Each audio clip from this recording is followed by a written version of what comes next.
Поликлиника кезінде президентке кат деген рубриканы ачып, эң туура кылган окшойт. Алмазбек Атамбаевга арыз муңун айтууга мүмкүнчүлүк алгандардын баары катартынан каттарын жарыялай баштады. Бүгүнкү санга Аксынын Кызылжар айылынын тургуну Насиба Кожобекованын жолдошумду сүзүп өлтүрүп, ишти жаап салышыптыр деген каты жарык көрдү. Катта жесир калган келиндин маалыматы боюнча күйөөсү Сарпашев Жылдызбекти сүзүп өлтүргөн машинаны Жалал Абад шаарындагы 7-чи каналдын башчысы Алтынбек Жумаев айдап баратканын, кийин ордуна башка баланы коюп койгонун, ал эми Таш-Көмүр шаарынын тергөөчүсү Сейд Акматов алардан сурабастан эле маркум ичип алып машинага өзү кирип кеткен деп ишти жаап салганын, мына ушул ишти кайра карап күнөөлүү адам сот жообуна тартылышына жардам берүү өтүнүчү айтылган. Буга улай эле болгон окуянын чоо жайын түшүндүргөн адвокат Чолпонбек Айтбаевдин машина кимге таандык экени аныкталган эмес деген жообу басылды.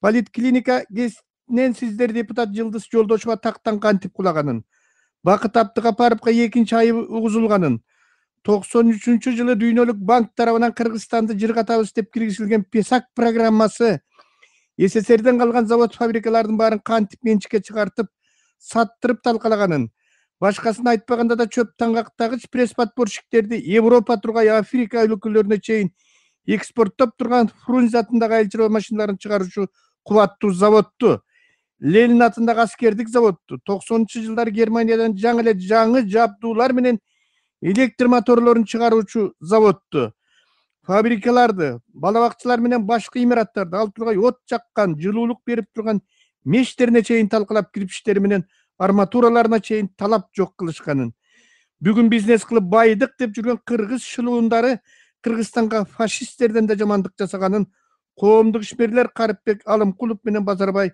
Мамбетов айтып чыкты. Эң кейиштүүсү ПЕСАК программасы мактап жүргөн кадимки Апас Жумагуловдун түстөн түз жетекчилиги менен ишке ашырылган.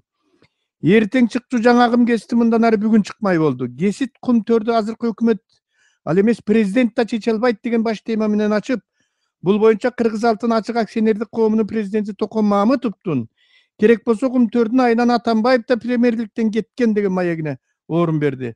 Маекти журналист Тынчтык Алтымышев алып барды.